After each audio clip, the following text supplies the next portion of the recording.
자, 유학의 형태는 뭐 이렇게 조기 유학도 있을 거고요. 뭐 SAT를 봐서 자사고나 특목고나 이런 학생들이 정규 입학을 하는 경우도 있을 거고요.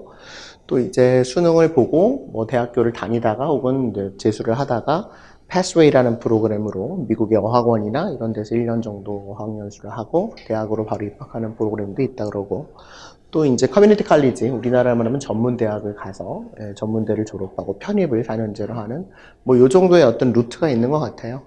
뭐 이와 관련해서는 제가 작년에 미국 유학 헛고생하지 마세요라는 세미나를 통해서 좀 루트에 대해서는 좀 자세하게 설명을 드렸으니까 참고하시면 되겠고요. 오늘은 상대적으로 어떤 입학에 대한 것보다는 이제 취업을 목표로 해서 그러면은 우리가 미국 유학을 준비할 때 어떤 것들을 좀 관심 있게 볼 것인가에 대한 거기 때문에 이 유학의 형태에 대한 거는 오늘은 넘어가겠습니다. 대체로 유학의 목적을 물어보면은 이제 인터넷을 이렇게 쳐봅니다. 네이버에 유학원이나 유학의 목적하면은 대부분은 이제 명문대 입학을 목표로 하시는 것 같아요. 그래서 명문대 입학을 해서 명문대 졸업을 하면 유학을 성공한 것처럼 느껴지는 것 같습니다. 우리나라는 뭐 그렇죠. 사실상 12년 동안 초등학교 때부터 고등학교 때 해서 좋은 학교를 입학을 하면 사실상 끝났다고 우리는 생각을 하죠. 근데 취업은 그 다음 얘기고. 근데 이제 사실은 미국은 조금 다른 것 같아요. 미국은 뭐 물론 좋은 학교를 가고 명문대학을 가면 좋지만 너무나 많은 학생들이 명문대 입학을 하고서도 나중에 미국에서 취업을 못하고, 또 심지어 이제 한국에 들어와서도 역시 취업을 하지 못하는 경우들이 많이 생기기 때문에 과연 우리가 미국을 유학하는 목적을 어디에 둘 것인가에 대해서 한번 생각을 해봐야 되는 거 아닌가 하는 생각을 합니다. 그래서 우리는 이제 뭐 이렇게 유학원이나 이런 걸 이렇게 상담을 받아보신 분들이 이런 말씀들을 많이 하세요. 우리 아들이 요번에 명문대를 입학을 했습니다. 우리 아들이 입학하는 학교가 뭐 한 순위가 20등 정도 된답니다. 그러면서 이제 뭐 자랑스럽게 말씀들을 많이 하시고 하는데, 우리나라랑 미국은 조금 많이 다른 것들은 알고 계실 겁니다. 우리나라는 이게 나라가 작고 대학의 개수도 많지 않고 하기 때문에 뭐 서울대, 고대, 연대, 뭐 서강대, 성균관대 이런 많은 그 좋은 학교들이 뭐 과에 상관없이 사실상 다 탑 10 안에 들어가는 게 너무나 당연하고, 또 안타깝지만 우리나라는 대학을 어디 나왔느냐에 따라서 많은 부분이 인생에서 취업으로까지 연결이 된다는 것에 대해서 부인하기가 좀 어렵습니다. 근데 이제 미국 같은 경우에는 우리가 생각하는 명문대와 미국인들이 생각하는 명문대가 또 많이 다르고, 또 유학원에서 말하는 명문대와 실제 명문대, 제가 생각하는 명문대가 너무나 데피니션 자체가 다르기 때문에 전공에 따라서 일단 순위가 너무 다르고요. 뭐 아시겠지만. 그리고 이제 유학원들이나 많은 기관들에서 이렇게 발표를 하는데 발표하는 기관마다 또 순위가 다 다르고요. 너무나 천차만별인 경우가 많고, 그리고 그 발표를 통해서 우리가 얻게 되는 정보마저 이것은 미국인들의 기준이지 우리가 생각하는, 다시 말하면 여기서 말하는 유학생들에게서 느껴지는 명문대의 기준은 조금 다르다. 이런 생각을 하게 됩니다. 뭐 이거는 어디서나 그냥 찾아보시면 될 텐데요. 뭐 내셔널 유니버시티라는 건 이제 학교 전체 뭐 1등서부터 10등까지 그냥 써놨는데, 이거는 아무 이렇게 뭐 구글링을 해보시던지 뭐 어느 유학원 사이트를 들어가 보시던지 하면은 뭐 이렇게 순위가 나옵니다. 근데 이거를 굳이 제가 지금 말씀드리는 거는 이 순위가 중요하다는 게 아니라 이 순위가 발표하는 기관마다 다 다르다라는 거고요.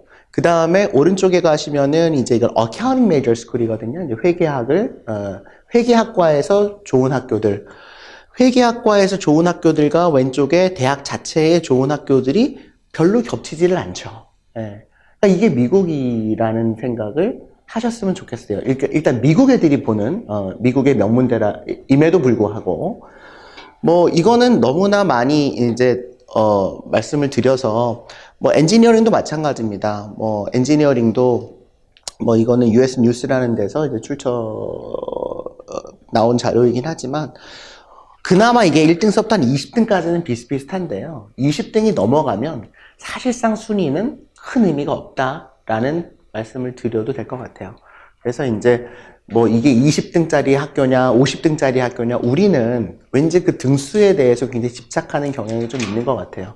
그런데 제가 생각할 때는 우리가 미국에 유학을 해서 내가 어느 대학을 나왔느냐를 볼 때 대학의 어떤 유명함이나 뭐 크기나 이런 것보다는 저는 개인적으로 학생이 이 대학을 졸업하고 취직을 해서 어느 기업에서 시작을 해서 어떻게 커리어 패스를 이어갔느냐가 어떤 훨씬 더 중요한 것 아닌가라는 개인적인 생각을 갖고 있습니다.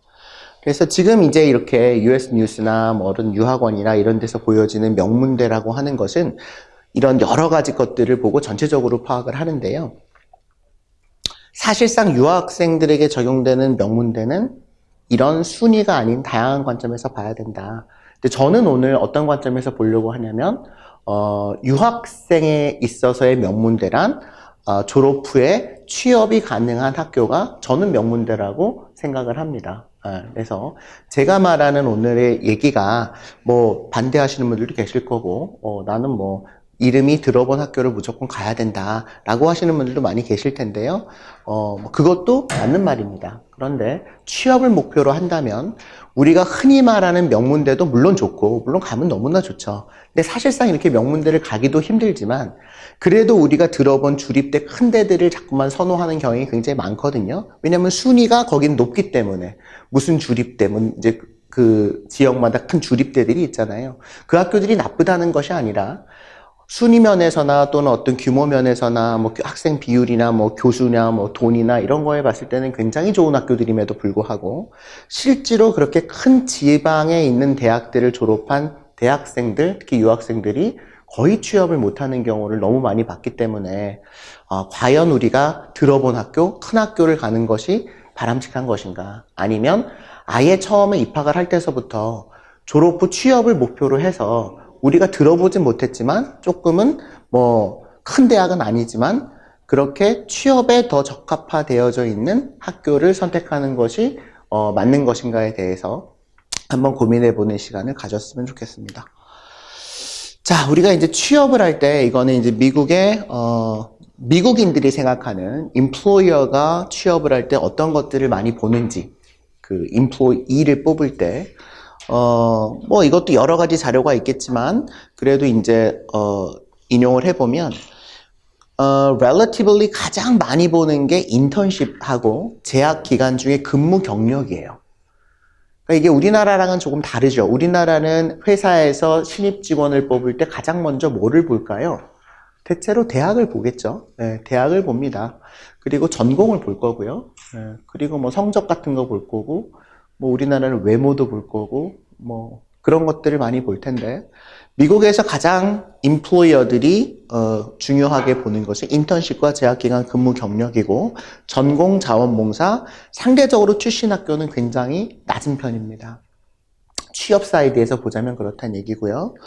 반면에 이제 이 오른쪽에는 제가 생각할 때 유학생들이 미국 취업을 할 때 필요한 조건들을 몇 가지 이렇게 써보자면 뭐 이런 것들이 있을 것 같아요. 일단 우리는 네이티브는 아니기 때문에 영어가 그래도 미국인만큼은 아니어도 영어 능력이 좀 있어야 될 거고 대학이나 전공이나 학점이 있어야 될 거, 좋아야 될 거고요.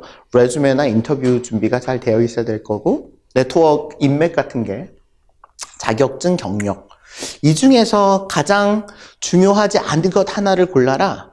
뭐 다 중요합니다만 그러면 어떤 거를 고르실 것 같으세요? 자격증이 상대적으로 미국은 별로 중요하지 않습니다. 그러니까 우리나라는 이제 스펙을 쌓기 위해서 굉장히 많은 자격증들을 대학 재학 중에 취득하는 반면에 미국은 이 자격증보다는 어떤 일을 진짜로 해봤는지 이 경험에 굉장히 포커스를 맞추고 있고 그 다음에 중요하지 않은 것을 꼽아라 그러면 뭐 다 중요하지만 뭐 레주메나 인터뷰는 우리가 교육을 시키면 되니까 그리고 좀 도와주면 되니까 가장 중요한 거는 저는 역시 이제 경력이라고 봅니다. 인턴십. 그러니까는, 우리나라와는 다르게, 뭐, 제 세미나를 이미 들으셨던 분들은 뭐, 여러 번 반복해서 들으셨겠지만, 공개 채용이라는 제도가 없는 미국에서는, 보통 2학년, 3학년 인턴십을 통해서, 정규 채용이 되기 때문에, 그런 기회를 갖지 못하면 사실상 우리가 희망하는 글로벌 기업에는 취업 자체가 루트가 없다는 거죠. 그래서 그런 경력을 통해서 내가 인턴십을 기회를 갖고 그 인턴십 기회를 통해서 결국은 정규 취업으로 이어지는 그런 부분들이 이제 가장 중요한 부분들일 거고요. GPA도 중요하고 전공도 많이 중요하죠. 이따가 설명을 한 번 더 드리겠습니다. 자, 미국에서 취업을 할 때 통계 자료인데요. 졸업생의 56%, 미국인들 기준입니다. 졸업생들의 56%가 졸업하기 전에 최소한 한 번 이상의 인턴십을 합니다. 그리고 56%요. 그리고 인턴을 하고 나서 풀타임으로 전향되는 비율이 61.9%예요. 굉장히 높은 비율이죠. 그러니까 우리나라 대학생들은 여름방학에 어느 기업에 가서 인턴을 하기도 합니다. 그런데 그 인턴을 했다 그래서 바로 정규 취업이 되지가 않아요. 왜냐하면 그런 프로세스 자체가 용납이 되지 않는 사회이죠. 왜냐하면 공개 채용이라는 제도가 있기 때문에 인턴을 했다라는 게 약간의 베니핏은 될 수 있겠지만 우리나라는 정식으로 원서를 똑같이 다 내서 심사를 똑같이 거쳐서 똑같이 인터뷰를 해서 공평한 기회를 가져야만 한다라는 공채라는 제도를 두고 있기 때문에 내가 우리나라에서 인턴을 어디 했다 그래서 그 회사로 바로 4학년 때 채용이 되는 케이스가 많지는 않다라는 거죠. 그런데 미국이라는 사회는 이 공개 채용이라는 제도 자체가 없기 때문에 대체로 신입사원의 채용 자체가 어떻게 이루어지냐면 3학년 때 인턴을 하고 그 인턴 중에서 몇 프로를 60% 정도의, 그러니까 10명이 인턴하면 6명 정도는 인턴이 끝나면 너 졸업하기 1년도 전에 졸업하고 나서 우리 회사에 와서 풀타임으로 정규직을 해라 라고 하는 오퍼를 받는다라는 거죠. 그게 미국의 어떤 굉장히 큰 특징 중에 하나라고 생각하시면 되겠고요. 그리고 인턴의 75%가 풀타임 포지션 오퍼를 받고 그 중에 85.2%가 어셉을 한다 이거죠. 그래서 굉장히 높은 수치입니다. 그렇죠? 인턴을 하고 나서 거의 10명 중에 7명은 너 우리 회사의 정규 직원으로 오지 않을래? 라는 오퍼를 받고 그 중에서 거의 두세 명 빼고는 전부 다 한두 명 빼고는 그 오퍼를 어셉트 한다라는 거죠. 이게 미국의 채용 시스템이고 문화이고 이거는 유학생들은 더더구나 이 시스템을 따라가지 않으면 사실상 취업의 기회가 없다라고 해도 과언이 아닌 거죠. 그만큼 인턴십이나 경력이 중요하다는 얘기입니다. 자, 그러면 우리가 이제 미국 취업을 하기 위해서는 이런 용어들을 많이 알고 계실 텐데요. 우리가 유학생은 유학의 목적 자체가 공부를 하러 가는 거기 때문에 비자 스테이터스가 F1이라고 하는 학생 비자를 받아서 갑니다. 그래서 I-20를 받아서 I-20를 계속 유지를 해야지만 내가 학생 비자를 유지를 하고 미국에서 리걸리 스테이를 할 수가 있는데 그런데 학생이라고 할지라도 원칙적으로 학교 내에서 카페테리아나 또는 교수님을 돕는다거나 하는 학교 내에서 일정 시간에 일은 할 수가 있죠. 그쵸? 그게 이제 워크 스터디 같은 것도 있고요. 그런데 이제 내가 학교에 취업을 할 게 아니라 학교 밖에 있는 어떤 기업에 가서 취업을 할 거 아니에요? 졸업을 하고 나면 그러면 그 기업에 가서 내가 인턴십을 해봐야지만 그 인턴십을 통해서 풀타임 오퍼를 받는다 그랬죠. 그죠? 그때 원칙은 나는 학생이기 때문에 내가 재학 중에 외부에 있는 기업에 가서 일을 할 수 없는 것이 원칙인데 예외적으로 어떤 제도가 있냐면 CPT라는 제도가 있어서 재학 중이라고 할지라도 승인을 받아서 학교 밖에서 내가 돈을 받으면서 일정 기간 동안 일을 할 수가 있죠. 그렇기 때문에 유학생들 같은 경우에는 거의 좀 큰 기업들, 글로벌 기업들에 일한다고 생각하는 친구들은 거의 100% CPT를 통해서만 인턴십을 할 수 있다라고 생각하시면 됩니다. 왜냐하면 돈을 받기 때문에 그렇습니다. 물론 아주 작은 회사들이나 비영리 기관 같은 경우에는 돈을 안 주는 경우들도 있지만 우리가 조금이라도 들어본 회사들은 돈을 안 주고 인턴을 하는 것 자체가 불법성이 있기 때문에 여름방학 3개월 동안 인턴을 채용할 때 반드시 돈을 주는 게 일반적입니다. 자, 그런데 내가 학생이 돈을 받는 것 자체가 불법이기 때문에 반드시 CPT 신청을 미리 해놔야 되는 거죠. 그런데 이거를 해놓지 않아서 내가 인턴십을 합격했음에도 불구하고 회사에 아예 출근 자체를 못하거나 또는 회사를 이틀, 3일 가다가 이 CPT 신청이 안 돼 있다라는 거를 회사에서 발견하고 바로 해고가 돼버리는 경우들이 생각보다 많습니다. 이 CPT라는 거는 내가 보통은 인턴십을 2학년 여름방학 3개월 또는 3학년 여름방학 3개월 요때 한단 말이에요. 그쵸? 왜냐면 미국은 겨울방학이 없잖아요. 겨울방학이 크리스마스 베케이션에서 한 3주 정도밖에 안 되기 때문에 그때는 뭐 어디 가서 인턴십을 할 수 있는 그런 여력이 없습니다. 우리나라처럼 이렇게 두 달 방학이 있으면 인턴십을 2번씩 할 수 있는 1년의 기회가 있을 텐데 딱 여름방학밖에 없기 때문에 주로 다 여름방학에 맞춰가지고 인턴십을 하게 되는데 보통은 3학년 여름방학 때 많이 하죠. 그때가 가장 중요한 시기인데요. 그러면 3학년 여름방학에 인턴십을 하기 위해서는 보통 인턴이 언제 구해질까요? 그 전에 3학년 1학기 가을 학기에 보통 인턴이 구해집니다.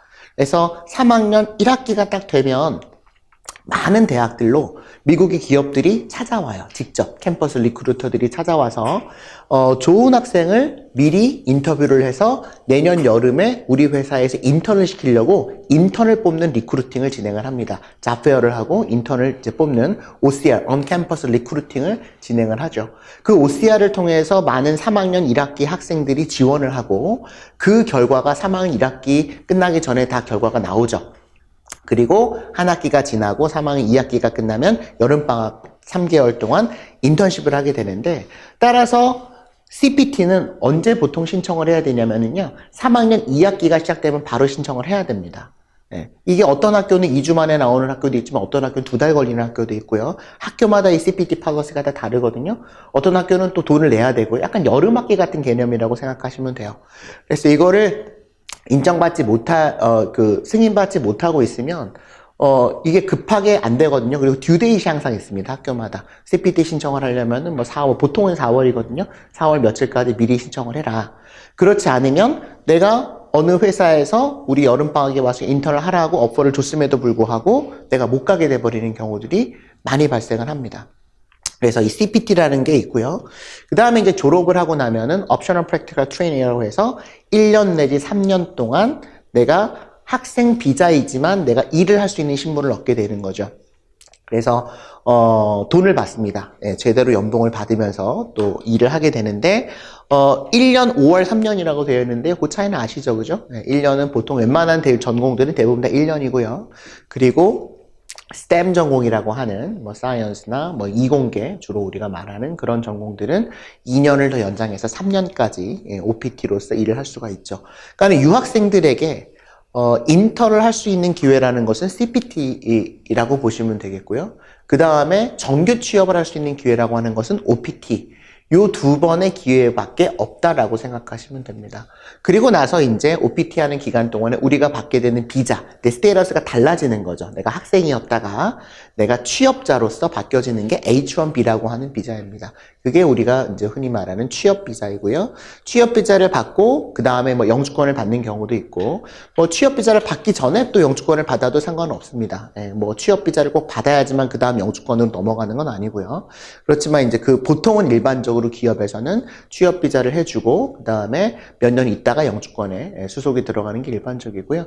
웬만한 글로벌 기업들 뭐 특히나 회계법인 빅4들 같은 경우에는 참고로 보통은 5년 차 때 영주권을 해줍니다. 그러니까 빨리 안 해주죠.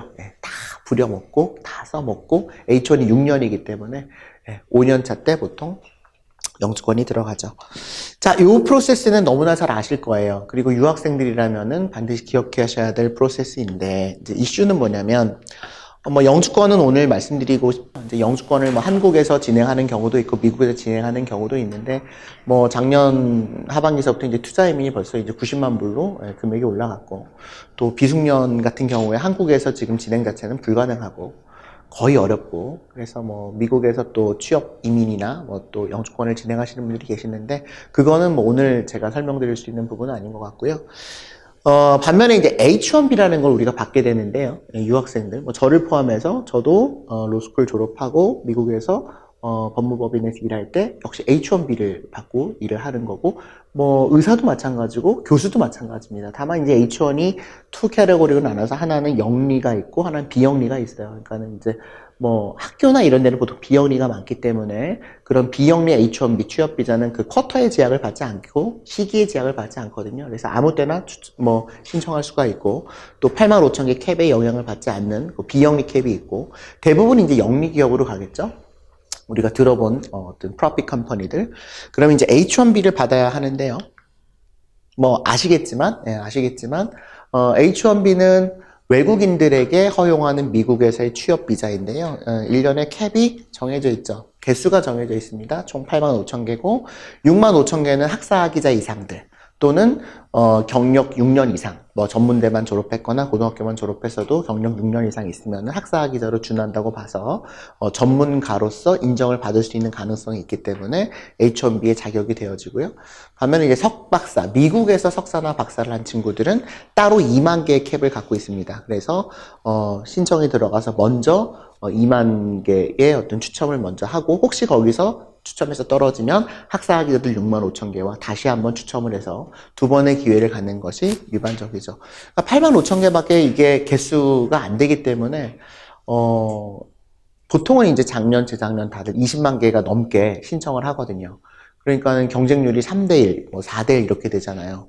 그러니까는 초등학교 때부터 미국에서 자라서 한국말을 거의 못하는, 우리가 겉으로 보기에는 완전히 미국 사람 같은 하버드 대학 졸업생이 갑자기 유학생이기 때문에 이미 내가 어느 뭐 골드만삭스에 취업을 해서 일을 하고 있음에도 불구하고 H1B를 받지 않으면 일할 수가 없기 때문에 골드만삭스에서 다 취업 비자 스폰서 해주고 다 변호사비 내주고 다 서류 만들어줬음에도 불구하고 갑자기 추첨이 들어가서 떨어져 버리면 거의 뭐 대부분 추첨 결과가 나오자마자 바로 퇴사하는 경우가 대부분입니다. 더 이상 이제 못 다니게 하는 거죠. 그러니까 이제 이게 추첨이라는 게 좀 별로 좋지가 않죠. 예, 이게 내 인생이 뭐 추첨에 맡겨지는 게 그렇잖아요. 그러나 뭐 어쩔 수 없죠. 이게 올해서부터 조금 바뀌어지는데 2020년서부터 그 부분에 대해서 이따 조금 더 설명을 드리겠습니다. 기본으로 3년이고요. 그 다음에 한 번 더 연장을 해서 6년까지 일할 수가 있고요. 그 사이 한국 오고 가는 기간에 대해서는 이게 빠집니다. 그래서 실제로 한국에 뭐 출장이 많은 경우에는 7년, 8년까지 하는 경우도 있습니다. 취업비자 취득 비율인데 이건 뭐 매년 조금씩 달라지지만 뭐 잘 아시겠지만 유학생들은 지금 중국 학생들이 굉장히 많고요. 한국 학생들도 뭐 전체의 한 5% 정도 된다고 그래요. 그런데 취업비자를 취득하는 비율은 인도가 압도적으로 많죠. 인도 사람이 취업비자 100개 중에 73개를 가져갑니다. 그러니까 엄청나게 많은 숫자를 인도가 가져가고, 반면에 이제 한국 사람들은 전체 1%밖에 안 되는 매년 뭐 리뉴얼까지 해서 4,000배 남짓밖에 안 되니까 굉장히 적은 숫자인 것 같아요. 그래서 유학생들의 거의 대부분은 취업이 안 된다는 얘기죠. 네. 비자를 H1을 받지 못하면 결국은 취업을 못했다는 얘기거든요. 그러니까 대부분의 유학생들은 취업을 못하고 더 상급 학교로 진학을 하거나, 그러니까 취업이 안 됐기 때문에 대부분 석사학위를 하는 경우가 많습니다. 물론 이제 처음부터 본인이 학문의 뜻이 있어서 석박사를 해서 교수가 되고 싶어 하는 학생들도 있지만, 대부분의 유학생들은 취업을 한번 해보려고 했는데 이게 전혀 여의치가 않거든요. 근데 한국으로 가고 싶진 않으니까 신분 유지를 해야 되기 때문에 그냥 석사학위를 해버리는. 근데 석사를 한다 그래도 똑같은 일이 또 벌어지거든요. 준비를 제대로 안 했기 때문에. 그래서 실제로 많은 유학생들의 한 뭐 통계를 제가 내보진 않았지만 저희가 이제 지난 15년 동안 해본 걸로는 한 90% 가까이는 취업이 안 되는 것 같은 그런 정도의 어떤 비중이라고 보시면 될 것 같아요. 물론 한국으로 가는 학생까지 포함해서요. 자, 요거는 이제 그 occupation입니다. 어떤 직무들. 왜냐면 이거는 장기 전문직 취업 비자이기 때문에 전문가로서의 인정을 받아야지만 내가 비자 승인이 이루어집니다. 그러니까는 어떤 직무냐가 굉장히 중요하고요. 그렇기 때문에 H1B의 핵심은 뭡니까? 학생이 내가 전문가라는 걸 입증할 수 있는 방법은 뭐밖에 없어요. 경력은 없잖아요. 그렇죠? 대부분 경력이 6년 되진 않잖아요. 그러니까 대부분 대학 전공이에요. 그러니까 결국 내가 대학 전공을 무엇을 했느냐가 내가 그 분야의 전문가임을 입증하는 유일한 방법이고, 그거에 따라서 내 아큐페이션과 내 전공이 매칭이 될 때만 H1B라고 하는 비자가 발급이 될 수가 있는 거죠. 그런 의미에서 뭐가 너무나 중요하냐면 내 전공 선택이 너무나 중요한 거죠. 뭐를 받을 때는요? 비자를 받을 때는요. 그러니까 내가 하버드에서 심리학을 공부를 했는데 내가 뭐 예를 들면 회계학의 뜻이 있어가지고 회계사 시험도 합격하고 뭐 재무 무슨 뭐 CFA도 합격하고 해서 뭐 좋은 은행에 취업을 했는데 그 은행의 직무 자체가 예를 들면 Financial Analyst라면 내 전공이 Financial Analyst와 연관이 있는 전공이어야지만 내가 전문가로서 인정을 받아서 취업 비자가 나온다는 거예요. 그런데 내가 학교는 하버드지만 전공이 파이낸스와 연관이 없는 심리학이었기 때문에 비자를 받을 수가 없게 되어지는 거죠. 일을 할 수가 없습니다. 그만큼 전공이 비자 받을 때는 너무나 중요하다. 여러 번 강조드리는 얘기이기 때문에 이미 상식적으로 대부분 알고 계실 거고요. H1B를 많이 받는 비중을 보면은요, 대부분 다 소프트웨어 관련한 것들입니다. IT 관련한 것들. 그래서 인도 사람들이 70%가 넘는 H1B를 가져가는데 거기는 유학생들만 가져가는 게 아니고요. 인도 본국에서 데리고 오는 비중이 굉장히 많습니다. 그리고 그들은 이제 우리가 무슨 이렇게 들어보신 회사들도 있지만 뭐 큰 회사들, 뭐 타타 뭐 이런 회사들은요. 구글보다 H1을 훨씬 더 많이 해줘요. 근데 바로 인도에서 데리고 옵니다. 그래서 자기네 회사의 종업원으로 뭐 5,000명, 7,000명 이런 식으로 H1을 해주고 그리고서 파견 근무를 보내고 그러니까 그만큼 인도는 이 프로세스가 너무나 잘 되어져 있어요. 굉장히 부러운 부분 중에 하나입니다. 그리고 이미 인도에서부터 아웃소싱을 받아가지고 미국 일을 하던 애들이 경력자들이 와가지고 이제 비자를 받게 되는 경우가 많은 거죠. 그래서 실제로 저희가 IT 분야의 리크루팅을 HR을 이제 해보려고 하면 거의 10중에 10명 가까이 인도 사람을 만납니다. 너무나 인도가 네트워크가 잘 돼 있고 꽉 잡고 있기 때문에 인도 사람을 통하지 않고 들어가기가 상당히 어렵더라는 거죠. 그리고 어떤 경우에 심한 경우에는요, 딱 들어오자마자 인도 사람이 아니면 그냥 나가라 그러는 경우도 많습니다. 그러니까 되게 놀랐어요. 그러니까는 그냥 인도 사람 뽑겠다라는 거죠. 그러니까 그만큼 IT 분야는 많은 부분이 인도의 네트워크가 탄탄한 부분이 있는 것은 우리가 주지의 사실인데 뭐 그렇다고 한국 사람들이 취업이 안 되느냐 하는 것은 아니죠. 어떻게 가면 되냐면 결국은 좋은 학교를 가서 좋은 공대, 좋은 IT 학과에서 인턴십을 하고 그렇죠? 그 인턴한 회사에서 풀타임 오퍼를 받아버리면 됩니다. 미국인들이랑 똑같이 그 루트를 거치는 것이 어떻게 보면 유일한 그래서 방법이죠. 그 루트를 놓치고 나면 내가 4학년 2학기가 끝나고 나서 어떻게 해야 돼요? 내가 알아봐야 되잖아요. 근데 그때는 인도를 통하지 않고는 거의 잘 없어요. 많지가 않아요. 그러니까는 어려워지는 거죠. 그래서 뭐 특별히 IT 분야 같은 경우에는 내가 좋은 학교를 가서 또 좀 IT는 특별히 그 지역에 IT 회사들이 많은 지역의 학교를 꼭 가서 그 지역에 있는 회사로부터 인턴십 오퍼를 받고 그 인턴십을 통해서 풀타임 오퍼를 받는 그 프로세스를 통하지 않으면 이렇게 많은 H1B를 받는 전공이지만 그럼에도 불구하고 취업이 만만치 않다.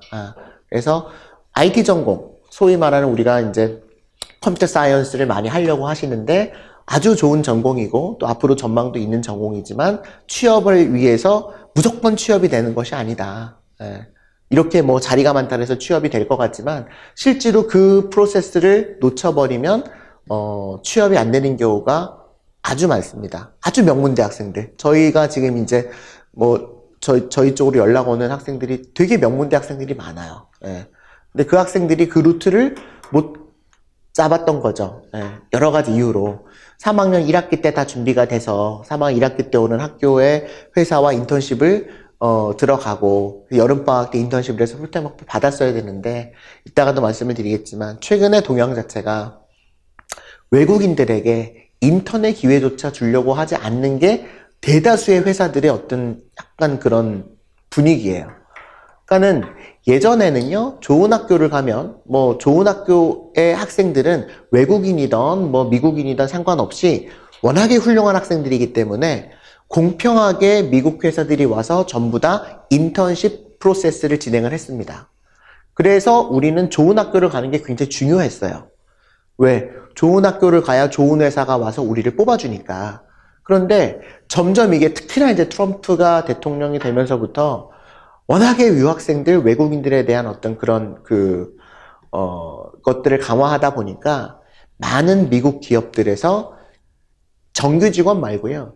인턴십을 뽑을 때, 그러니까 3학년 애들을 데려다가 인턴 프로세스를 진행을 할 때, 인터뷰를 할 때, 아예 외국 사람들은 지원하지 말라라고 공고하는 경우들이 점점 많아졌고, 그걸로 인해서 내가 좋은 학교를 갔는데, 이제는 인턴 기회조차 잡지 못하는 경우들이 많이 있다는 얘기죠.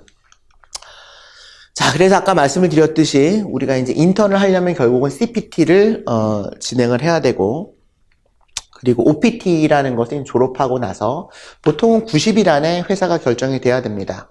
뭐 학교마다 팔러스가 약간 다르긴 하지만 90일 안에 학교 회사가 결정되지 않으면 OPT 신청을 할 수가 없게 되어져서 1년 그 기간을 내가 보장받지 못하게 되는 거죠. 그래서 항상 미리미리, 아까 말씀드린 CPT도 회사가 미리 정해져야지만 CPT 신청을 할 수 있는 학교들도 있거든요. 그러니까는 미리 학교 회사가 정해지고 인턴할 회사가 정해지고 그래서 학교에다가 대학교 보통은 3학년 2학기 때 CPT 신청을 해서 3학년 2학기 여름방학 때는 이제 돈을 받고 뭐 또는 돈을 받지 않더라도 내가 CPT를 통해서 인턴십을 해야 되는 경우들이 있고요. 자, 아까도 말씀드렸지만 이제 Science, Technology, Engineering, Mathematics 같은 이런 STEM 전공들은요. STEM 전공들이 아주 세부 전공들까지 하면은 뭐 100개, 200개 정도 됩니다. 전공이 이제 400 몇십 개가 되는데 뭐 아주 구체적으로 나가면 그러니까는 소위 말해서 이공계죠. 이공계. 그러니까 이공계가 상대적으로 미국에서 전문 인력들이 부족하다고 판단을 해서 특히나 이제 이게 26개월에도 오바마가 이걸 36개월까지로 늘려놨거든요.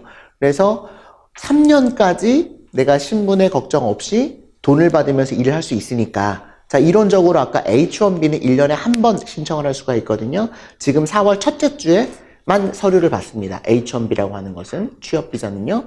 4월 첫째 주에 딱 서류를 넣어가지고 추첨해가지고 떨어지면 내년까지 또 기다려야 돼요. 내년 4월 첫째 주까지. 근데 일반적으로 OPT가 1년이니까 내가 H1B를 진행할 수 있는 기회가 보통의 유학생들은 한 번밖에 없잖아요. 그렇죠? 한 번 H1B 넣었다 떨어지면 대학원을 가든지 그쵸? 아니면은 뭐, 다른 뭐, 대안을 마련을 해야죠. 아니면 뭐, 다른 뭐, 학교를 가든지.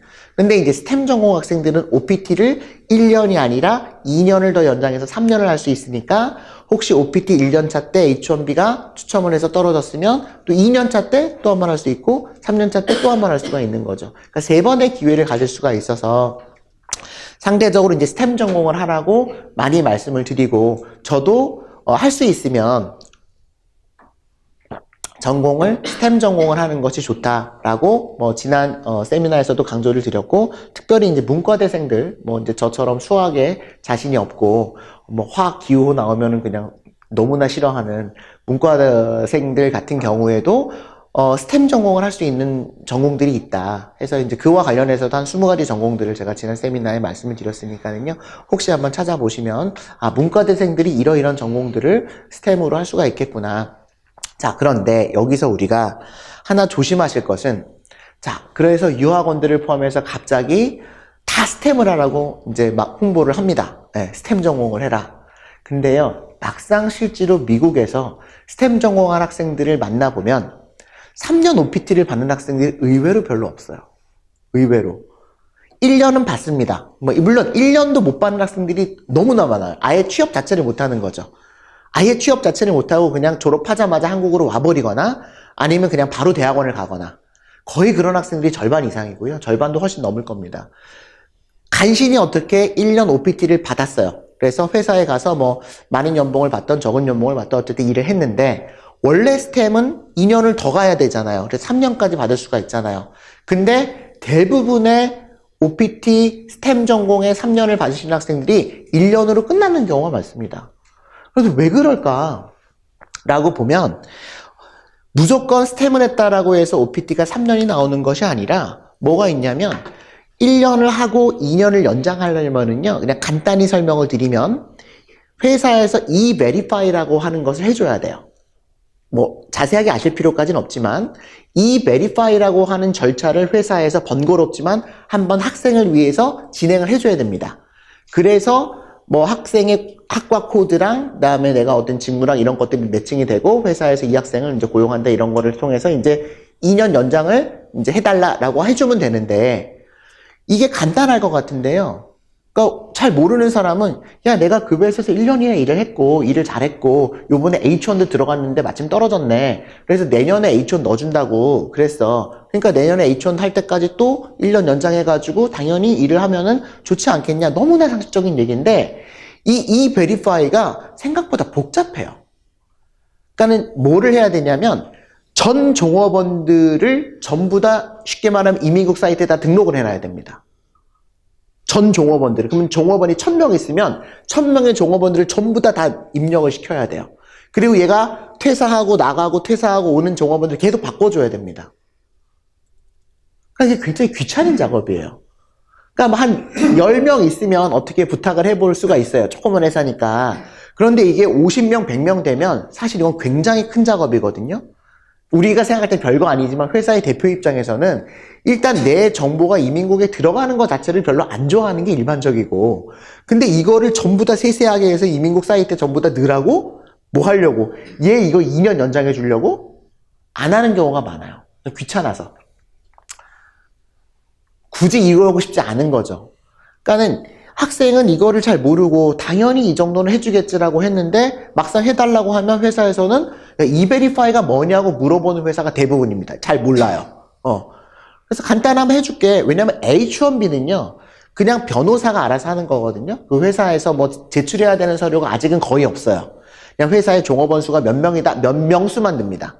매출이 얼마다, 매출 그냥 숫자만 넣어요. 네.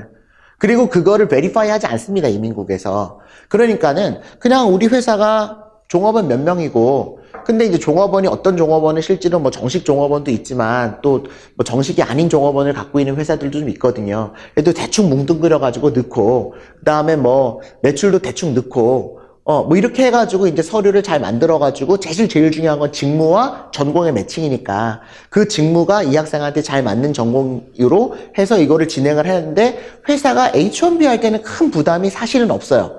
그럼에도 불구하고 잘 안 해주거든요. 그것도 하기 싫어가지고 뭔가 서류가 들어가는 게 귀찮고 그러니까.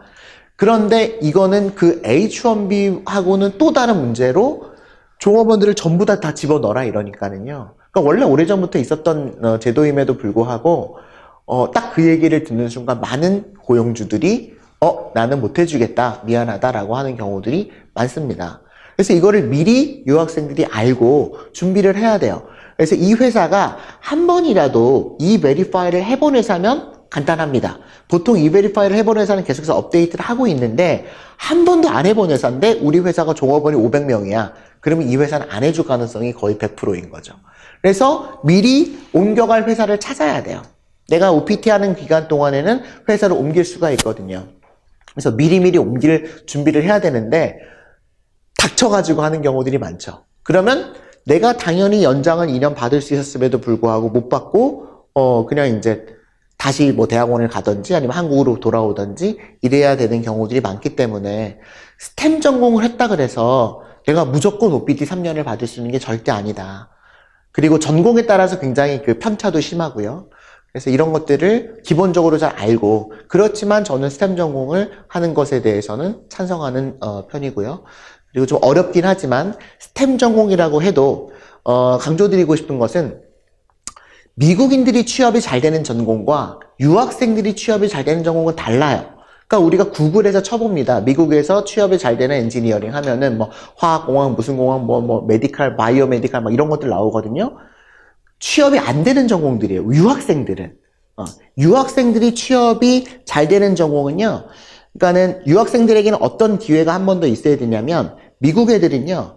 큰 회사에서 취업이 안 되면 그냥 내가 뭐 다른 도시로 옮겨가든지 아니면은 뭐 또 조그만 도시에 어떤 조그만 회사에 누구 소개를 받아가지고 갈 수 있는 기회들이 좀 많이 있어요. 근데 유학생들은 내가 좋은 학교를 다녀가지고 인턴십 프로그램을 통해가지고 OCR에서 좋은 회사로 해서 큰 회사로 들어가면 다행인데, 그렇게 해서 들어가지 못하면 그 주위에 조금은 회사들이 없는 경우에는, 전공 자체가 또 조금은 회사들이 없는 전공들은 내가 아예 취업을 할 수 없는 경우들이 많습니다. 그러니까 예를 들어서 컴퓨터 사이언스 같은 경우에는요, 3명짜리 회사, 10명짜리 회사 이런 회사들이 많아요. 물론 저 시골에는 없습니다. 샌프란시스코, 뭐 산호세 지역이나 뭐 뉴욕이나 아니면 뭐 캘리포니아, LA나 뭐 샌디에고나 뭐 시애틀이나 뭐 이런 쪽에 조금 회사들이 많습니다. 그러니까 그런 쪽에서 컴퓨터 사이언스를 전공을 해서 제일 큰 회사의 OCR을 통해서 가면 좋지만 못 가더라도 주위의 대도시에 조금은 회사들의 컴사는 그런 기회들이 조금 있어요. 크지 않은 회사들에서 뽑아줄 여력이 있다라는 거죠. 그런데 예를 들어서 뭐 바이오메디칼이다. 굉장히 듣기에는 좋아요. 근데 조금한 회사에서는 이런 전공 자체를 뽑지 않습니다. 그러니까는 이런 전공을 하면은 그 학교에 큰 회사들이 왔을 때 그 큰 회사에 들어가지 않으면 졸업하고 나서 주위에 갈 회사가 없는 거예요. 왜냐면 전공 자체가 5명 있는 회사에서는 이런 전공을 한 애를 뽑을 가능성이 없기 때문인 거죠. 혹시 이해가 되시면 좋겠는데요. 그러니까 이런 전공이 미국 애들이 취업이 잘 되는 전공과 한국 사람, 유학생들이 취업이 잘 되는 전공이 좀 다르다라는 거죠. 해보니까. 그래서 무조건 미국 사람들이 취업이 잘 된다 그래서 우리도 잘 될 거다라고 생각하시는 것은 조금 무리가 있다. 그래서 이제 이따가도 말씀을 드리겠지만 전공 선택도 중요하고 전공 선택만큼이나 지역 선택이 굉장히 중요합니다. 네. 지역 선택만큼 대학 선택이 중요한 거죠.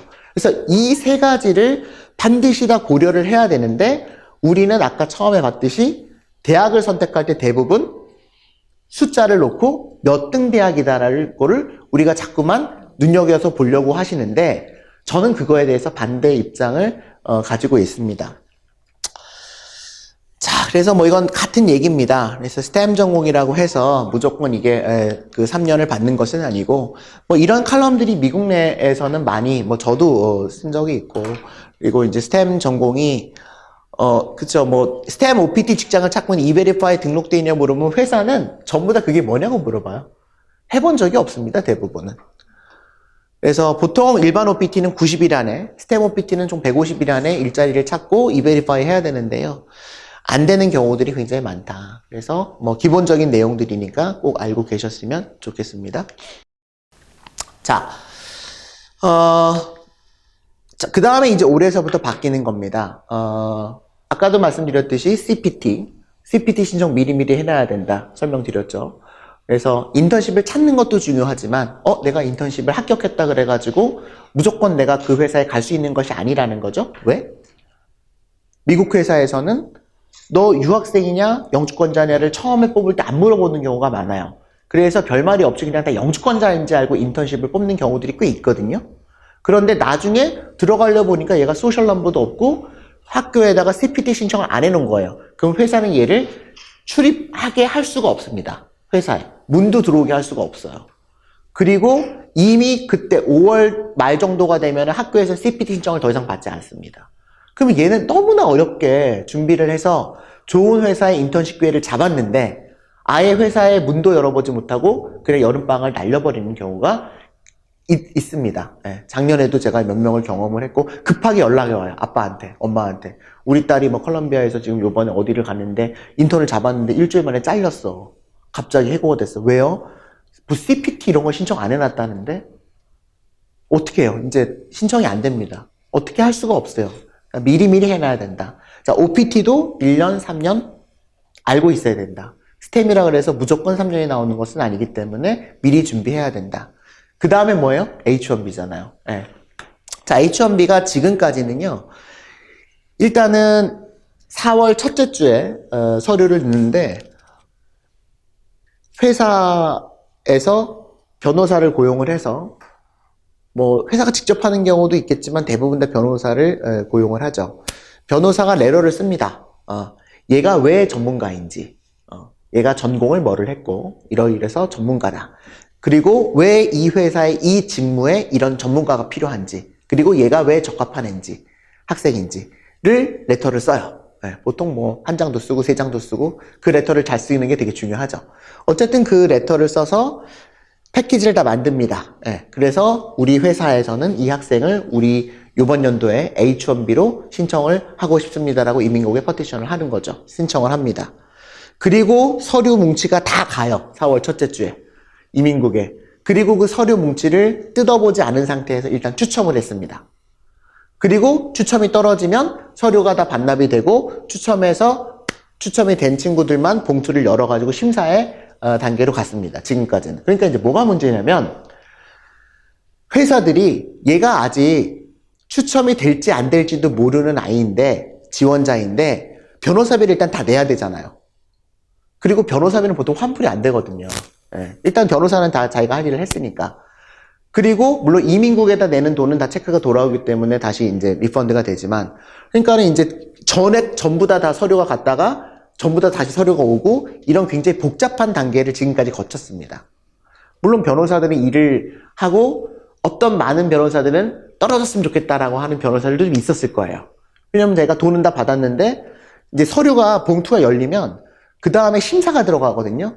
근데 요즘은 심사를 할 때 굉장히 까다롭게 합니다. 그래서 보강 서류를 요청하는 케이스가 점점 많아져요. 얘가 왜 전문가인지를 보강하라는 서류를 계속 요청해 옵니다. 이민국에서. 그럼 그걸 계속 만들어줘야 되잖아요. 물론 대부분 다 돈을 더 받고 변호사들이 일을 하긴 하지만 뭐 귀찮죠. 그래서 뭐 우리들끼리는 야, 요번에 10개 넣었는데 10개 다 떨어졌으면 얼마나 좋을까 라고 하는 변호사들도 사실 있었어요. 돈은 다 받았고 내가 더 이상 일을 하기 싫고. 그런데 이제는 어떻게 바뀌냐면 뭐 이건 농담입니다. 뭐 다 변호사들이 그렇다는 건 아니고 열심히 일하는 변호사들이 대부분이지만 이제는 회사가 먼저 사전 등록을 하는 거예요. 뭐를 만들지 않고 아직 서류를 만들지 않고 우리 회사가 이러이런 회사인데 요번에 우리 회사의 이런 포지션의 종업원을 H1을 신청하고 싶습니다라고 온라인으로 신청을 합니다.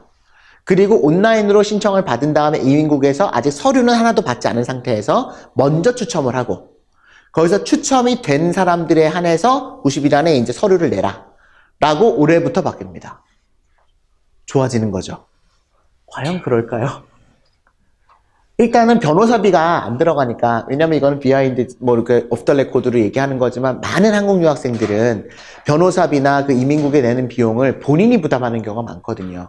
원래는 회사에서 부담해야 되는 게 뭐 일반적이지만 많은 큰 회사는 당연히 회사에서 부담합니다. 글로벌 기업들이나 뭐 큰 뭐 회사들은. 근데 조그만 어떤 중소기업들은 이 비용 자체가 뭐 한 3, 4천 불이 넘기 때문에 이거를 부담하면서까지 이 학생을 굳이 채용하고 싶지가 않아서 이 비용의 뭐 절반은 또는 이 비용의 전부를 다 지원자 네가 부담을 해라. 그러면 우리 회사가 H1B 해주겠다라고 하는 경우들이 뭐 굉장히 많거든요. 그러면 이제 지원자 입장에서는 변호사비 다 내고 했는데 추첨에서 떨어져 버리면 내가 변호사비만 이렇게 괜히 손해보게 되는 거니까. 그래서 그러면 변호사비를 거의 내지 않고 먼저 회사에서 신청을 한 다음에 추첨해서 되면 그 다음에 서류 만드는 거니까 뭐 좋겠구나라고 생각을 하는데 저는 잘 모르겠어요.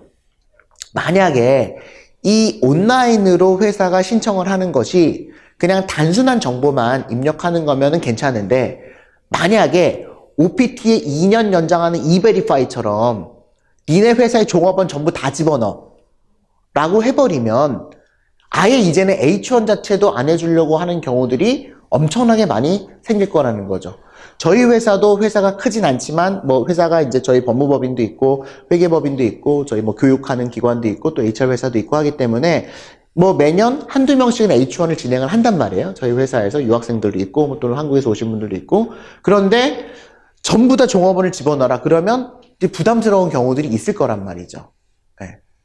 하물며 저희 같이 서비스업은 뭐 그래도 이제 종업원이 많지 않기 때문에 괜찮은데 뭐 제조업 같은 유통업 이런 거는 진짜 보고되지 않은 아주 많은 종업원들이 있는 회사들이 꽤 많이 있거든요.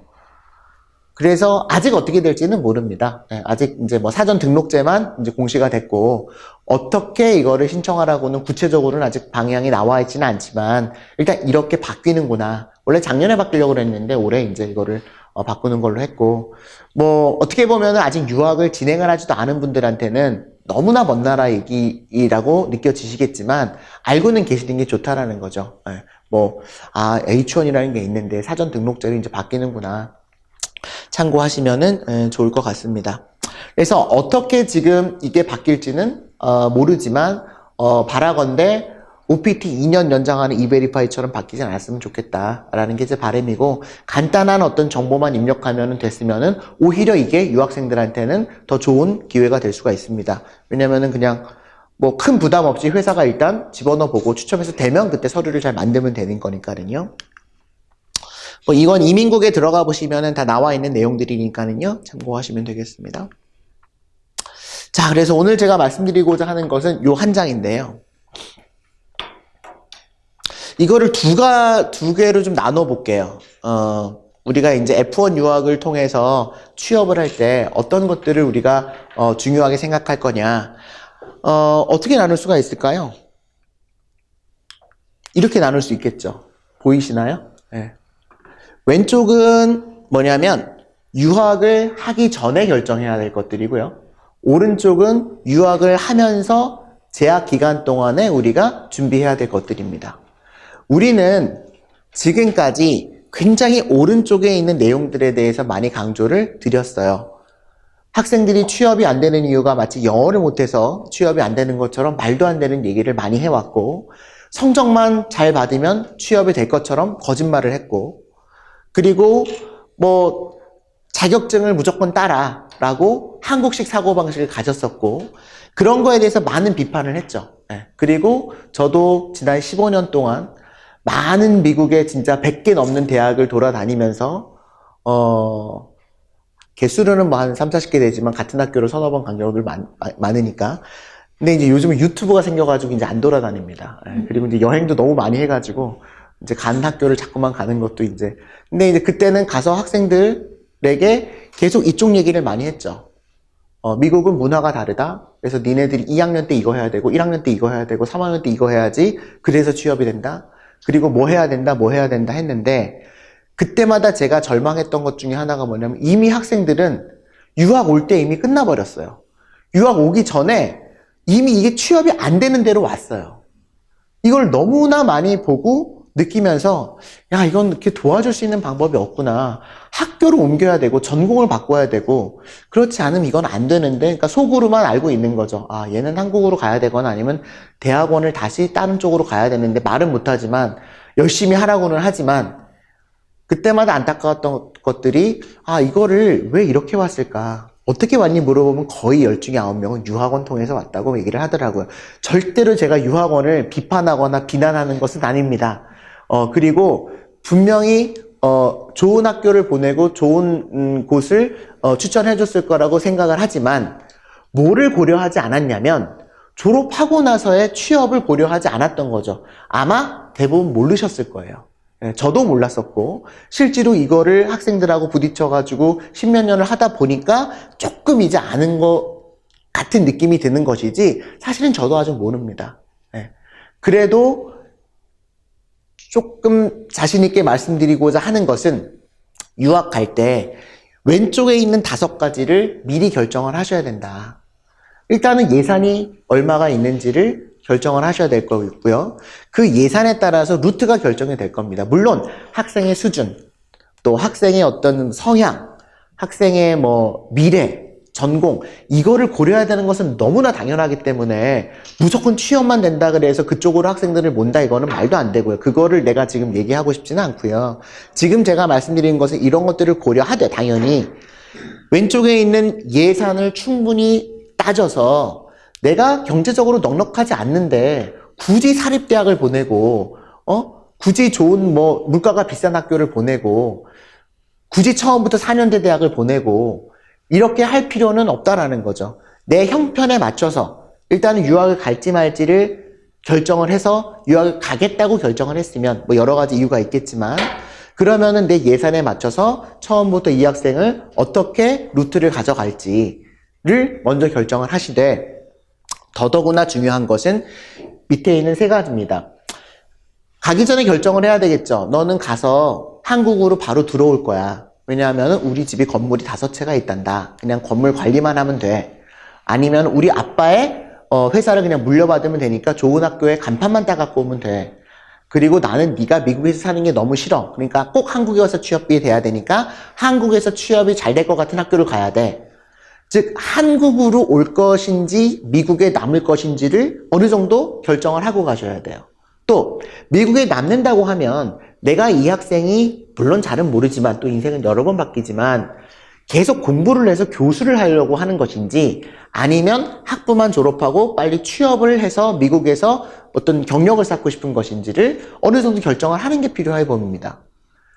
기본이에요. 네, 물론 그대로 되진 않습니다. 뭐 인생이 그대로 되진 않지만 뭐 동료 교수들 보면은 처음부터 애를 그냥 교수시키려고 하는 분들도 꽤 많아요. 교수라는 잡이 한국은 참 좋은 잡이라고 저는 뭐 잡으로 봤을 때 생각하기 때문에 그런 분들은 한국에서 교수를 하기가 좋은 학교를 선택해야 됩니다. 또 그런 전공을 선택해야 돼요. 취업이 아니라. 예. 그러면 소위 말하는 명문대에 가야 돼요. 예. 또 한국의 얼럼나이가 많은 학교를 가야 됩니다. 그런데 그렇지 않고 내가 하는 지금 유학의 목적 자체가 한국으로 올 것도 아니고 미국에서 교수를 할 것도 아니고 졸업한 후에 내가 미국 취업을 목표로 한다면 그거에 맞추어서 루트를 짜고 그거에 맞추어서 지역과 전공을 선택하고 그 다음에 대학을 선택하셔야 돼요. 근데 우리는 반대가 돼요. 먼저 대학부터 선택을 해버립니다. 그리고 나서 전공은 가서 정하래요. 미국은 뭐 1학년 때는 전공이 불확실하다 뭐 이렇게 얘기를 하면서 전공은 가서 정하래요. 이미 그거는 끝났습니다. 취업은 못해요.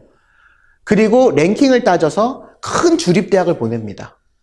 절대로 제가 큰 주립대학이 나쁘다고 얘기하는 것이 아닙니다. 예, 아주 좋아요. 예. 그런데 취업을 하고자 한다면 큰 주립대학을 가는 것보다는 내 전공이 활발하게 진행되고 있는 어떤 도시의 조그만 학교를 가는 게 훨씬 더 취업에서는 좋은 영향을 줄 수가 있습니다. 우리가 들어보지 못한 학교일지라도 심지어 시골에 가면 그 학교의 랭킹이 심지어 50위 안에는 들어가 있을지도 모르지만 그러나 전공을 만약에 잘못 선택하면 그거는 뭐 무조건 취업이 안 되고 일단 비자가 안 나오니까 전공을 잘 선택했다고 할지라도 큰 주립되는 그 지역에 있는 큰 회사에서 OCR에 와서 3학년 1학기 때 얘를 인터뷰해서 인턴으로 끌어가서 4학년 1학기 때 바로 취업이 되지 않는 이상에는 졸업하고 나서 갈 회사가 없어요. 그럼 얘는 인턴도 못하고 갑자기 얘가 지금 잡을 잡으려고 갑자기 뭐 저쪽에 뭐 플로리다에서 공부를 했는데 뉴욕으로 오거나 LA로 가거나 이렇게 뭐 지원을 그쪽으로 해야 되는데 신입을 비행기까지 뭐 제공해가면서 인터뷰하라고 오는 경우는 뭐 거의 없고요. 물론 지원할 수는 있습니다. 이론적으로 내가 미국의 어느 대학을 졸업하든 미국의 모든 곳에 지원을 할 수 있지만 실제로 그렇게 해서 내가 저 큰 주립대학을 졸업한 애가 미국에 있는 뉴욕의 자리를 잡을 확률이 높진 않다는 거죠. 그래서 전공에 따라서 다릅니다. 전공에 따라서 내가 지역이 선택이 돼야 돼요. 순서가 그러니까 전공을 먼저 정해야 됩니다. 학생이랑 충분히 얘기를 해봐야 되겠죠. 학생이 어떤 뭐 지금까지 부모님이 잘 아실 거고 그것뿐만이 아니라 미국에서의 취업 전망이 어떤지, 또 H1이 어떤지, 뭐 스템인지 아닌지, 또 지금 이게 미국 애들만 취업이 되는 건지 아니면 한국 유학생도 취업이 되는 건지 등등을 다 고려해서 먼저 전공을 정하셔야 돼요. 그게 1순위입니다. 물론 그것보다 먼저는 루트를 정하셔야 되겠죠. 예산에 따라서 전공을 정하고요. 그 전공을 정했으면 그 다음에 지역을 선택하셔야 돼요.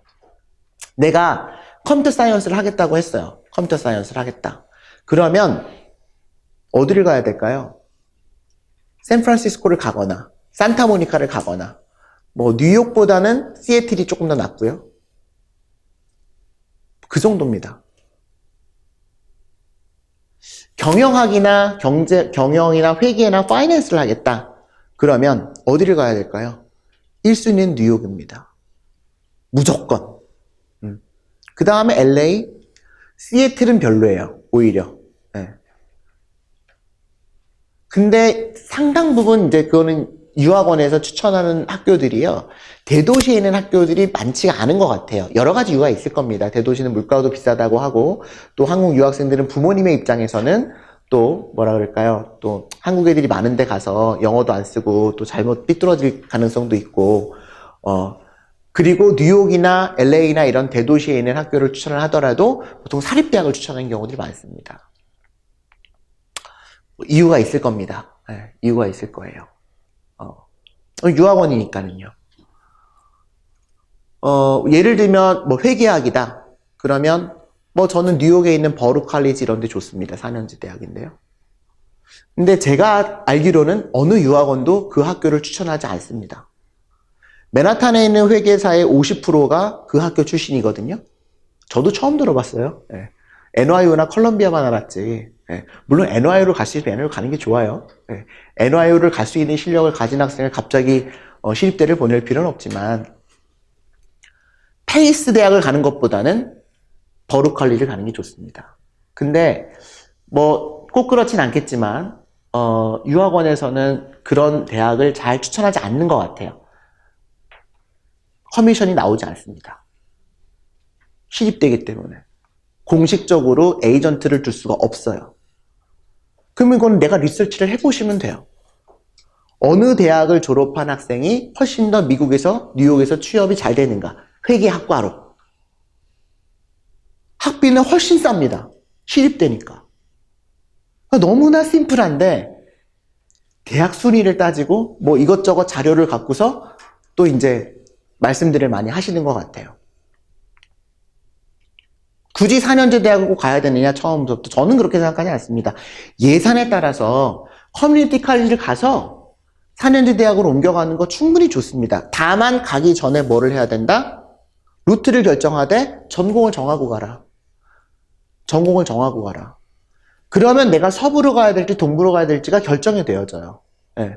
서부에서 산타모니카 커뮤니티 칼리를 다니다가 갑자기 쿤이 버룩으로 올 수는 없어요. 아니, 올 수는 있지만 굉장히 바보 같은 루트죠, 그거는. 네. 만약에 내가 회계학을 할 거다, 경영학을 할 거다, 그래서 내가 목표 자체가 4년제를 뭐 뉴욕에 있는 학교로 갈 거야. 그러면 처음부터 뉴욕에 있는 커뮤니티 칼리지를 시작을 하셔야 됩니다. 쿠니에서 쿠니를 가는 게 좋거든요. 그러면 뭐 굳이 따지지 않지만 뭐 라구아디아 커뮤니티 칼리지 이런 학교 괜찮습니다. 우린 듣도 보도 못한 학교지만 유학원에 추천 안 하는 것 같아요. 이유는 여러 가지가 있겠지만 커미션이 나오지 않습니다. 그 학교의 학생을 입학시켜도. 그래서 커뮤니티 칼리지를 추천을 해도 다 사립대학을 추천을 합니다.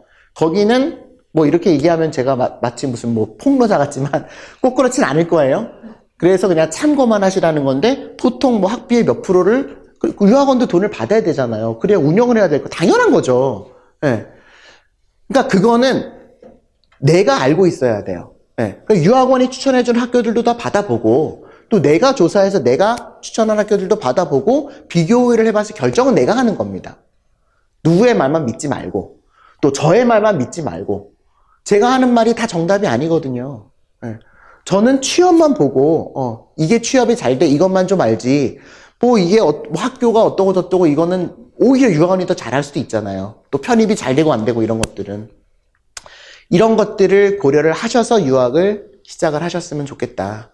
그래서 다시 한번 제가 강조드리고 싶은 것은 유학을 하시기 전에 예산에 따라서 루트를 먼저 정하시고 이 루트가 어느 정도 결정이 됐으면 물론 학생의 영어 실력에 따라서 루트가 좀 결정이 되겠죠. 예. 근데 너무 많이 뒤로 미루는 건 좋지 않은 것 같아요. 예. 가능하면은 빨리 가서 적응할 수 있는 기회를 주는 게 좋고 그리고 가기 전에 해야 될 것들이 있습니다. 내가 전공에 따라서 가기 전에 한국에서 할 것들 그리고 내가 커뮤니티 칼리를 가서 트랜스퍼를 하겠다고 하면 그거에 맞추어서 1학년 때 할 것들, 2학년 때 할 것들이 너무나 중요하겠죠.